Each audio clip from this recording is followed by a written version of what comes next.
जयकारा बोलो माता रानी का। जगत माई महामाई माँ भद्रकाली की जय बोलो। माता रानी के सांचे दरबार की जय बोलो। तो कुंभ राशि वालों, स्वागत है आप सभी का मंथन भिंड यूट्यूब चैनल में।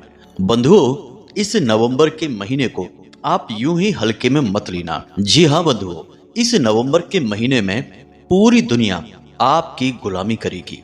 बस आपको करना यह है कि यह एक छोटी सी चीज हर रोज पानी में मिलाकर पीना है पूरे नवंबर के महीने में, वह भी एक छोटे से नियम और विधान के अनुसार। फिर उसके बाद माता रानी की आपके ऊपर ऐसी विशेष कृपा होनी शुरू हो जाएगी कि आप जो कुछ भी चाहेंगे वह आपका होने लगेगा। जो भी आपकी मनोकामनाएं हैं, इच्छाएं हैं, जिनके लिए आप दिन रात प्रयास कर रहे हैं, लंबे समय से परेशान चल रहे हैं, वे सारी चीजें धीरे धीरे आपकी जिंदगी में आकर्षित होने लगेगी। कुछ ही दिनों में आपको अपने जीवन में बड़े परिवर्तन महसूस होते स्वयं दिखाई देंगे।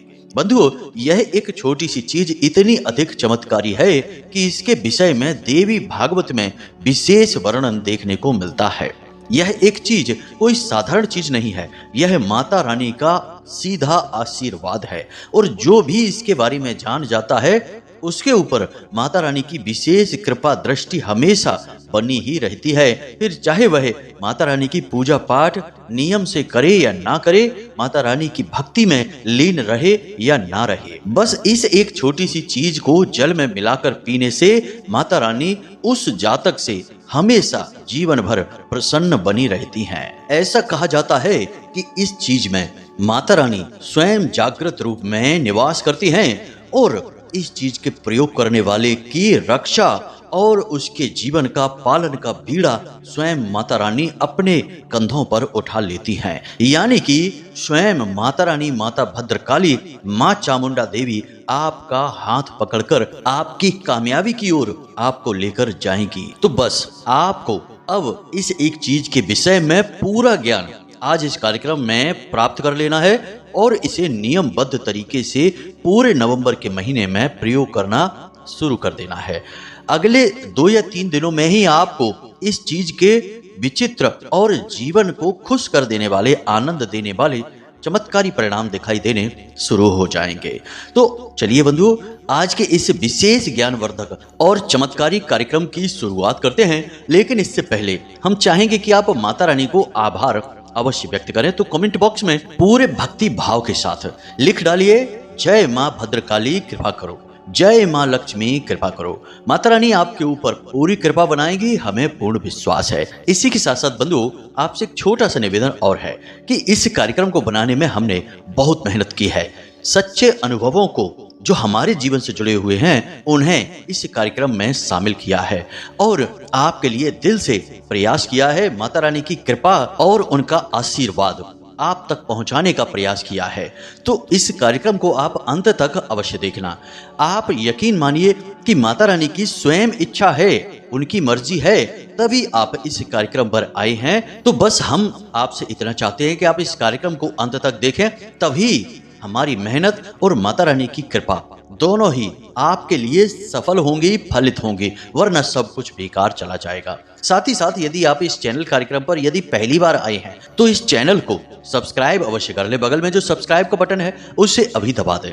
ऐसा करने से आप न केवल हमारे बल्कि माता रानी के दिव्य परिवार के सदस्य बनेंगे, माता रानी के दिव्य धाम से सीधे जुड़ जाएंगे। फिर माता रानी की सीधी कृपा और आशीर्वाद आपके पास अपने आप ही पहुंचना शुरू हो जाएगा, क्योंकि आप परिवार के सदस्य बन चुके हैं। तो चलिए बंधुओं, उम्मीद करते हैं कि आप हमारी भावनाओं को और बातों को समझ रहे हैं और सहमत भी हैं। अब कार्यक्रम में अंत तक अवश्य ठहरेंगे। तो चलिए कार्यक्रम की शुरुआत करते हैं। बात करते हैं नवंबर के इस विशेष महीने के विषय में, कुछ आपके जीवन के विषय में और फिर इस एक चीज के प्रयोग और विधि विधान के विषय में। तो बंधुओं, यह जो नवंबर का महीना चल रहा है, इस महीने में ग्रहों के कुछ ऐसे योग बन रहे हैं जो एक तरफ तो आपको विशेष धन लाभ, विशेष कामयाबियां और रिश्ते नातों में प्रेम दिलाना चाहते हैं, लेकिन दूसरी ओर आपको भयंकर चोट, धोखा, और षड्यंत्र का शिकार भी बना रहे हैं। कहने का मतलब यह है कि दोनों हाथों में भगवान ने कुछ न कुछ आपके लिए रखा है, निर्णय आपका रहेगा। अब कोई गुरु यदि मार्गदर्शन दे तो उनकी बातों को अवश्य सुनना। हम आपको जो बता रहे हैं इन बातों पर ध्यान अवश्य देना। और ये घटनाएं जो हम आपको बताने वाले हैं निश्चित ही इस नवंबर के महीने में आपके जीवन में घटित होनी शुरू होंगी, तब आपको हमारी याद आएगी। याद रखना बंधुओं कि हम जो बातें आपको बताने जा रहे हैं वे ना केवल ज्योतिषीय गणित और आकलन पर आधारित हैं, बल्कि माता रानी की दिव्य अनुभूतियों पर भी आधारित हैं। इसलिए हम आपको अब ऐसी विचित्र और आपके जीवन से जुड़ी गहरी बातें बताने जा रहे हैं जो कि शायद आपके अलावा कोई और नहीं जानता है। जी हाँ बंधुओं, यानी आपके दिल के गहरे राज हैं। तो अब ध्यान से सुनिए। सबसे पहली चीज तो यह है कि इस महीने में राहु और केतु दोनों का गोचर कुछ इस प्रकार से हो रहा है जो आपको 3 तरह से चोट पहुंचाएगा। पहली, आपके शरीर में किसी विशेष अंग में कुछ समय के लिए दर्द रहेगा, तेज दर्द रहेगा, या फिर ऐसा भी हो सकता है कि कोई दुर्घटना या चोट लगने की वजह से दर्द शुरू होगा, या कोई जीव जंतु डंक मारेगा या काट लेगा जिसकी वजह से दर्द होगा, या फिर कोई पुराना दर्द उठ जाएगा। अब यह दर्द ज्यादातर संभावना इस बात की है कि आपके शरीर के दाहिने हिस्से में होना शुरू हो जाएगा और यह लगभग इस पूरे महीने ही रहेगा। हो सकता है कि इस महीने की शुरुआत से पहले ही यह दर्द होना शुरू हो चुका हो और इस पूरे महीने यह दर्द रहेगा। यानी आपको अपने शरीर के किसी विशेष हिस्से पर लगातार दर्द सहन करना ही पड़ेगा। दूसरा यह कि आपके शरीर का तापमान भी इस महीने कुछ बढ़ा रहेगा, क्योंकि मंगल कर्क राशि में गोचर कर रहे हैं जो कि आपके शरीर में ताप बढ़ाने का कार्य करेंगे, चिड़चिड़ाहट पैदा करेंगे। अपने काम में मेहनत की वजह से, लगातार शारीरिक परिश्रम और मानसिक थकान की वजह से आपको पल पल पर गुस्सा दिलाने का कार्य करेंगे। इसी के साथ साथ बंधुओं हम आपको बता दें कि आपने अपने मन में कुछ नया कार्य करने के बारे में विचार बना रखा है। आप कोई नई प्लानिंग करके बैठे हैं, या तो अपने काम धंधे से जुड़ी या अपने जीवन से जुड़ी कुछ विशेष आपकी योजनाएं हैं। आप उन पर कार्य करना चाहते हैं, लंबे समय से विचार कर रहे हैं, लेकिन आपको अब तक सही अवसर प्राप्त नहीं हो पाया है। तो हम आपको बता दें कि 15 नवंबर के बाद आपको यह अवसर प्राप्त हो जाएगा, क्योंकि जैसे ही शनिदेव अपनी बकरी चाल को छोड़कर मार्गी होंगे, आपके ऊपर से इनका जो प्रभाव है, जो जीवन में धीमापन आ गया है, वह कम होना शुरू हो जाएगा और जीवन में एक नई रफ्तार आ जाएगी।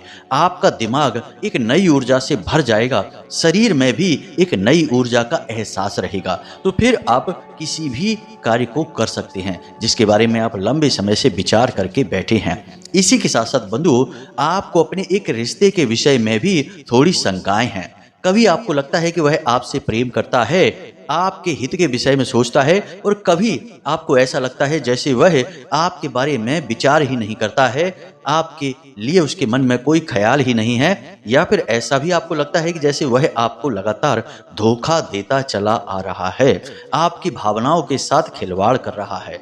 तो इस महीने में आपका उस रिश्ते के प्रति जो शक का भाव है वह भी स्पष्ट हो जाएगा, यानी वह अपना असली रंग दिखाएगा। रिश्ता चाहे कोई भी हो, लेकिन इस महीने उसकी असलियत आपकी आंखों के सामने आएगी, वह भी 15 और 30 नवंबर के बीच में। जी हाँ बंधुओं, कुछ ऐसी घटनाक्रम होगी जिससे आपके मन में जो शंकाएं हैं कि यह आपसे सचमुच में प्रेम करता है या आपके साथ बस खेल खेल रहा है, ये सारी शंकाएं समाप्त हो जाएंगी। अब बंधुओं, एक और खास बात कि आप किसी प्रकार के विवाद की स्थिति में पड़े हैं, कोई पेपर वर्क, सरकारी काम आपका अटका पड़ा है, तो उस काम में अभी ऐसा ही रहेगा, यानी कि वह काम रुका ही रहेगा, उसमें गति नहीं आएगी।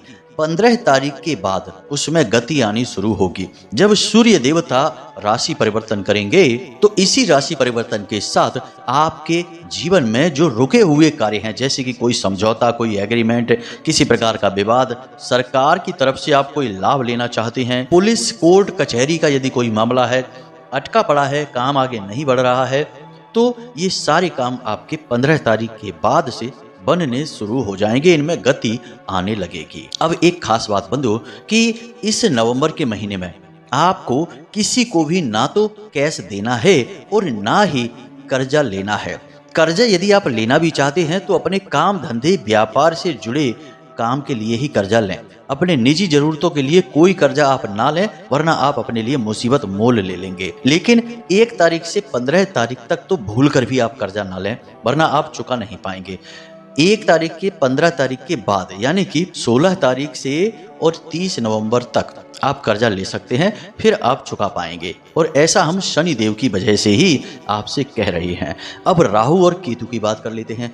तो राहु आपको ऐसे लोगों से मिलवाएगा जो आपको नई नई स्कीम योजनाएं बताएंगे, जहां आप पैसा लगाएंगे और जल्दी से आपका पैसा डबल तिबल हो जाएगा और आप खूब सारा पैसा कमाएंगे, अमीर हो जाएंगे। यानी पैसे कमाने की अजीबोगरीब योजनाएं कोई ऐप के बारे में बताएंगे, या फिर कहीं कोई सट्टेबाजी या जुआ से जुड़ा हुआ कोई काम होगा। स्पष्ट नहीं होगा कि जुआ ही है, लेकिन है वह जुआ ही, सट्टेबाजी ही। तो ऐसी किसी योजना, कोई स्कीम, कोई इन्वेस्टमेंट, कोई शेयर मार्केट में कोई विशेष इन्वेस्टमेंट की योजना आपको बताई जाएगी 1 से 15 तारीख तक। इसमें आपको बिल्कुल भी निवेश नहीं करना है, पैसा नहीं लगाना है, वरना आपका पैसा निश्चित गारंटी के साथ डूबेगा और आपको बहुत अधिक मानसिक पीड़ाएं भी दिलवाएगा। तो बिल्कुल भी नहीं लगाना है ऐसी किसी योजना में आपको पैसे। याद रखना कि राहु अभी आपके लिए नकारात्मक कार्य कर रहे हैं, तो राहु से जुड़े हुए कार्यों से आपको दूर रहना है। दूसरा कि सोशल मीडिया पर अपनी व्यक्तिगत जीवन के बारे में कोई भी पोस्ट फिलहाल आप ना डालें तो ज्यादा बेहतर है, क्योंकि किसी प्रकार की कोई नकारात्मक गतिविधि आपके साथ हो सकती है। अब सोशल मीडिया से या फिर इन 2 नंबरी ऐप से क्या क्या हो सकता है यह तो आप भी समझते हैं, विस्तार से बताने की जरूरत नहीं है। लेकिन हम आपको बता दें कि सोशल मीडिया का सीधा संबंध राहु से होता है और कई लोगों के जीवन को राहु देव ने चमत्कारी ढंग से बदला है। रातों रात उन्हें लाखों करोड़ों में खेलने दिया है और कई लोगों की जिंदगी को बुरी तरह से बर्बाद भी कर दिया है। राहु देव यानी सोशल मीडिया से जुड़े हुए सबसे शक्तिशाली ग्रह हैं। तो सोशल मीडिया से अभी हाल फिलहाल आपको दूर रहना है इस पूरे नवंबर के महीने में। कुछ नहीं तो आप इतना करेंगे कि सोशल मीडिया पर इतने व्यस्त हो जाएंगे कि अपने जरूरी कार्यों को करना भूल ही जाएंगे, और जरूरी कार्य नहीं करेंगे तो वहां भी राहु का दुष्प्रभाव दिखाई देगा। यानी कि आपको व्यस्त बनाकर रखेंगे, मानसिक थकान दिलाएंगे, अपने ही काम से ध्यान हटवाएंगे। तो सोशल मीडिया से फिलहाल आपको इस महीने में दूर ही रहना है। केतु की बात करेंगे तो केतु आपको गलत तरीके से शारीरिक सुख देने की कोशिश करेंगे, यानी अपनी इच्छाओं और वासनाओं की पूर्ति के लिए आपको लोग भटकाएंगे। आपके दोस्त यार या रिश्ते नातों में कुछ ऐसे लोग हैं जो गलत काम करते रहते हैं, यानी कि जुआ, शराब, वेश्यावृत्ति आदि कार्यों में लिप्त रहते हैं। वे आपको इन्हीं कार्यों की ओर आकर्षित करेंगे और आपका मन भटकेगा भी। आपको भी लगेगा कि कुछ नहीं होता, थोड़ा बहुत ये सब चलता है, लेकिन आप जैसे ही करेंगे वैसे ही आपके ऊपर लांछन लग जाएंगे, आपका चरित्र का हनन हो जाएगा। तो आपको बचकर रहना है। दूसरा कि किसी विपरीत लिंगी के प्रति आपका आकर्षण बढ़ेगा, यानी ऑपोजिट जेंडर की ओर आप आकर्षित होंगे और सामने वाले से भी आपको सही सकारात्मक प्रस्ताव मिलेंगे। लेकिन आपने यदि इन प्रस्तावों को स्वीकार कर लिया तो फिर से आपका चारित्रिक हनन हो जाएगा, आपकी बदनामी फैल जाएगी, आप फंस जाएंगे। आप जैसे इंसान हैं नहीं वैसे इंसान इस समाज में साबित हो जाएंगे और फिर आपका जीना मुश्किल हो जाएगा। कुल मिलाकर यह है कि गलत तरीके से शारीरिक सुख हासिल करने की कोशिश बिल्कुल न करें। आपको इस महीने ऑफर तो खूब मिलेंगे, लेकिन आपको दूरी बनाकर रखनी है। यह राहु और केतु का दुष्प्रभाव है, तो संभल कर रहना है। तो ये तो थी आपके जीवन से जुड़ी हुई कुछ जरूरी बातें, जरूरी सावधानियां जो आपको बनाकर रखनी थी। अब हम आपको इस चीज के विषय में बताते हैं। साथ ही साथ कुछ और छोटे छोटे कार्य हैं जो आपको इस पूरे महीने करना है। सबसे पहले तो आपके घर में जो पानी पीने का बर्तन है, जहां से सभी लोग पानी पीते हैं, उसमें प्रतिदिन आप तुलसी की 2 या 3 पत्तियां डाल दिया करिए। यह बहुत ही आवश्यक है। साथ ही साथ उस पीने के जल में बिल्कुल थोड़ी सी 1 चुटकी से भी कम हल्दी भी डाल दिया करिए। यह भी बहुत आवश्यक है। इससे यह जो जल है यह बहुत ही पवित्र और शुद्ध हो जाता है। बताने की जरूरत नहीं है कि तुलसी के अंदर कौन से गुण होते हैं। साथ ही साथ हल्दी भी देवगुरु बृहस्पति की सूचक है और देवगुरु बृहस्पति अभी वृषभ राशि में वक्री चाल चल रहे हैं। तो ऐसे में उनके भी जो नकारात्मक परिणाम होंगे वे आपके ऊपर कम होने शुरू हो जाएंगे। याद रखना कि जो बृहस्पति हैं यानी कि गुरु हैं, वे घर परिवार में सुख और शांति के कारक हैं, साथ ही साथ सद्बुद्धि और ज्ञान के भी कारक हैं। धन संपत्ति और रुपए पैसे के आगमन के स्रोतों के कारक हैं, यानी जहां जहां से आप पैसे कमाते हैं वह गुरु ही है। तो अब ऐसे में गुरु के जो नकारात्मक प्रभाव होंगे वे आपको परेशान कर सकते हैं। और जब कोई ग्रह बकरी चाल चलता है तो उसके नकारात्मक प्रभाव भी प्रबल हो जाते हैं। बकरी चाल के दौरान ग्रह की जो शक्ति है वह कई गुना बढ़ जाती है, तो नकारात्मक शक्तियां भी बढ़ जाती हैं। तो ऐसे में आपको जो नकारात्मक दुष्परिणाम देखने को मिलेंगे, जो कि मिलने शुरू हो भी चुके हैं, कि आपके घर में थोड़ी सी क्लेश का माहौल रहने लगा है, अशांति रहने लगी है और एक अजीब सी मनहूसियत या शांति सी छाई रहती है जो अच्छी नहीं है, जो आपको अच्छी नहीं लगती है। साथ ही साथ आपको मानसिक बेचैनी लगातार बनी रहती है और आमदनी के स्रोतों में तेजी से गिरावट भी आई है।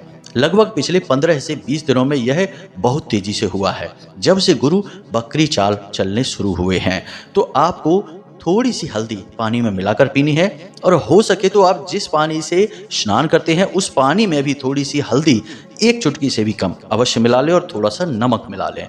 बस इतना सा उपाय आप करते रहें। इस पूरे नवंबर के महीने आपको गुरु की तरफ से जो तकलीफें आ रही हैं वे शांत हो जाएंगी और फिर से आपका काम चमक उठेगा, आपके जीवन में खुशियां आनी शुरू हो जाएंगी। इन कार्यों को आप करें और आपके जीवन में सकारात्मक परिणाम आप स्वयं आते हुए देखें।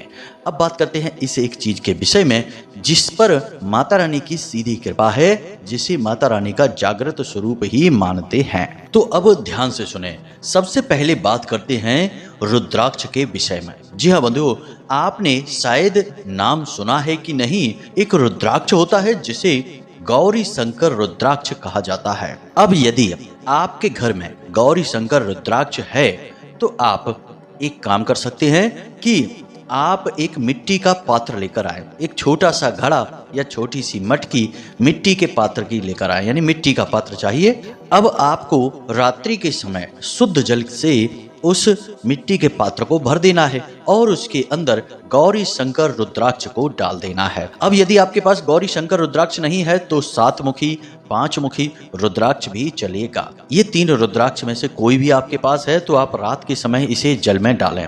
असली रुद्राक्ष होगा तो वह जल में डूब जाएगा और वही अपने असली प्रभाव आपके ऊपर देगा। आपको यह रुद्राक्ष जल में डाल देना है और इसे रात भर जल में डले छोड़ देना है। सुबह जाग कर आपको रुद्राक्ष को निकाल देना है और उस जल को पी लेना है। खाली पेट उस जल को आपको पीना है और यह क्रिया आपको लगातार करते रहना है इस पूरे नवंबर के महीने में। रुद्राक्ष का जल पीने के कई आयुर्वेदिक लाभ भी हैं, जैसे कि छोटी मोटी बीमारियों से लड़ने की क्षमता, ब्लड प्रेशर, शुगर और पेट से जुड़े रोग तुरंत शांत होने लगते हैं। लेकिन इसके ज्योतिषीय गुण भी बहुत अधिक हैं। गौरी शंकर रुद्राक्ष में साक्षात भोले बाबा और माता पार्वती का स्वरूप विराजमान रहता है, इसीलिए इसका नाम गौरी शंकर रुद्राक्ष है। यदि कोई जातक गौरी शंकर रुद्राक्ष का पानी कम से कम 30 दिन तक लगातार पी ले तो उसके 2 तरीके के कष्ट समाप्त हो जाते हैं पूरी तरह से। पहले, शरीर से जुड़े हुए सारे कष्ट पूर्ण रूप से समाप्त हो जाते हैं। दूसरे कि उसके जीवन में जो रुकावटें हैं, अड़चने हैं, वे दूर हो जाती हैं और उसकी मनोकामनाएं पूर्ण होनी शुरू हो जाती है। गौरी शंकर रुद्राक्ष में स्वयं माता की शक्ति विराजमान होती है, तो आप इसे प्रयोग करें तो यह सर्वोत्तम होगा। अब कुछ लोग यह कहेंगे कि गुरुजी हमारे पास तो गौरी शंकर रुद्राक्ष है ही नहीं, तो हम क्या करें, क्या नया खरीद लाएं बाजार से? तो बाजार से नया खरीदने की जरूरत नहीं है, क्योंकि गौरी शंकर रुद्राक्ष बहुत कम ही बाजार में मिलता है। नकली भी कभी कभी हाथ लग जाते हैं और मिलेगा भी तो बहुत महंगा मिलेगा, तो आपको इसे खरीदने की जरूरत नहीं है। इसके बजाय आप कुछ और भी है चीजें जिन्हें प्रयोग कर सकते हैं, जिनके भी बिल्कुल इसी प्रकार के परिणाम आपको प्राप्त होंगे, लेकिन पानी आपको मिट्टी के पात्र में ही रखना पड़ेगा। तो अब ध्यान से सुनिए। एक दालचीनी का टुकड़ा, जी हाँ बंधुओं, दालचीनी के टुकड़े में स्वयं माता लक्ष्मी का वास माना जाता है। ज्योतिषीय आकलन के आधार पर इन बातों का हम वर्णन आपको कर रहे हैं। इसी के साथ साथ आपको तुलसी की 3 से 4 पत्तियां, 2 हरी इलायची और 1 लौंग का जोड़ा एक जरा सी चुटकी हल्दी पिसी हुई आपको इस पानी में डाल देनी है। रात भर आपको इसे पानी में डला छोड़ देना है। सुबह छानकर इस पानी को पी लेना है। इस पानी को पीने से भी आपको उतने ही शक्तिशाली परिणाम प्राप्त होंगे जितने कि रुद्राक्ष के पानी से प्राप्त होते हैं। यह भी विधि बहुत अच्छी तरह से जीवन में कार्य करती है और हमने स्वयं इस विधि को अपने ऊपर आजमाया है। रुद्राक्ष के पानी को भी और इस विधि से तैयार किए गए पानी को भी। बस याद यह रखना है कि आपको इस पानी को सुबह खाली पेट ही पीना है। यदि आपकी आदत चाय या कॉफी पीने की है और आप सुबह जागते ही सीधे कॉफी या चाय पीने लगते हैं, तो चाय कॉफी पीने के कम से कम आधा से 1 घंटे के बाद आप इस पानी को पिएं। याद रखना कि हमारे हिंदू धर्म में इस तरह के जो पेय हैं जिन्हें हम चाय या कॉफी कहते हैं, ये तमस को बढ़ाते हैं, यानी तामसिक पेय की श्रेणी में आते हैं और शरीर में पित्त बढ़ाने का कार्य करते हैं। तो ऐसी चीजों के साथ हम किसी भी आध्यात्मिक वस्तु का प्रयोग नहीं कर सकते हैं। इसलिए आपको कम से कम आधा या 1 घंटे का अंतर इनके बीच में रखना पड़ेगा। अब जब आप इस नियम का पालन शुरू करेंगे, हमारे कहने से आप जरूर करेंगे ही, हमें विश्वास है, क्योंकि हमारी बताई हुई चीजें निश्चित कार्य करती ही हैं। तो यह तो भौतिक चीज हो गई जो हमने आपको बता दी। अब हम आपको कुछ मानसिक चीजों के विषय में भी बताएंगे। इनके बारे में भी जरा ध्यान से सुनना, तभी चीजों का सही असर होता है। तो ध्यान से सुनिए। आप जैसे ही इस पानी को पीना शुरू करेंगे, आपको अपने मन में यह विचार लाना है कि अब माता रानी की या आप जिसकी भी पूजा करते हैं, उन भगवान की आपके ऊपर पूर्ण कृपा हो चुकी है।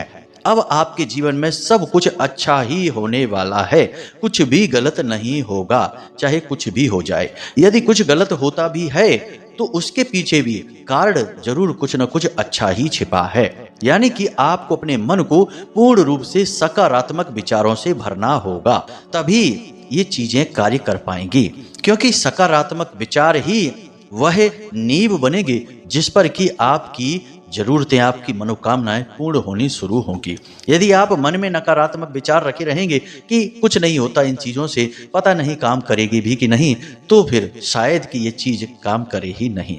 क्योंकि जो ऊर्जाएं होती हैं वे जीवन में परिवर्तन तो लेकर आती हैं, लेकिन हमें उन ऊर्जाओं के कार्य करने के तरीके को समझना पड़ेगा।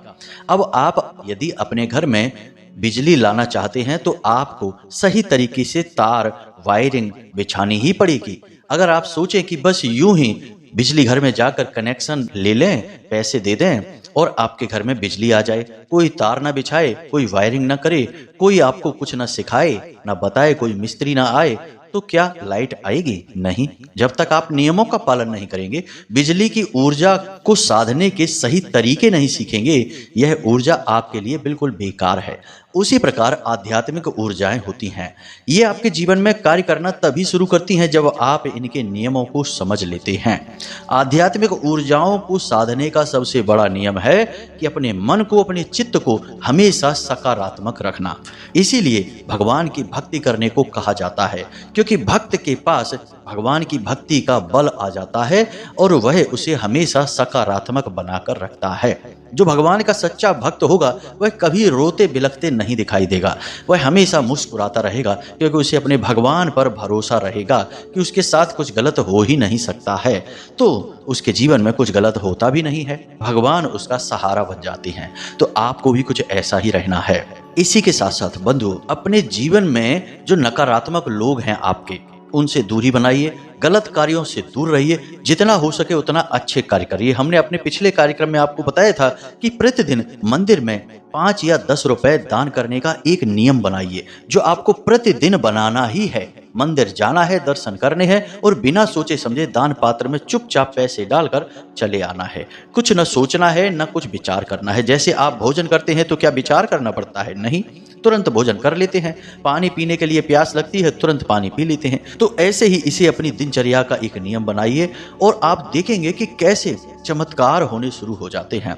अचानक से नई योजनाएं, नए तरीके के कार्य आपको समझ में आने लगेंगे। एक अनोखे तरीके से दिमाग आपका कार्य करने लगेगा और आप बड़े ही सकारात्मक ढंग से जीवन में आगे बढ़ेंगे और कामयाबी आपके कदम चूमेगी। हमने आपको अपनी तरफ से सब कुछ विस्तार से बता दिया है। फिर भी यदि कुछ रह गया हो, आपको समझ ना आया हो, तो आप कमेंट करके पूछें या फिर व्हाट्सएप नंबर पे मैसेज करके भी पूछ सकते हैं। समय मिलने पर हम आपके प्रश्नों के आपको जवाब अवश्य देंगे। इन चीजों का प्रयोग करिए और इनका आनंद उठाइए। ये निश्चित काम करती हैं, हमारे अपने अनुभवों पर आधारित हैं। चलिए बंधुओं, आज के इस कार्यक्रम को यहीं समाप्त करते हैं। हंसते रहिए, मुस्कुराते रहिए, सकारात्मक रहिए और दिन में एक बार मंदिर अवश्य हो आइए, क्योंकि आपका उद्धार तो वहीं से होना है। तो प्रेम से बोलिए जय माई की, जय मां भद्रकाली। माता रानी आपका कल्याण करें। धन्यवाद।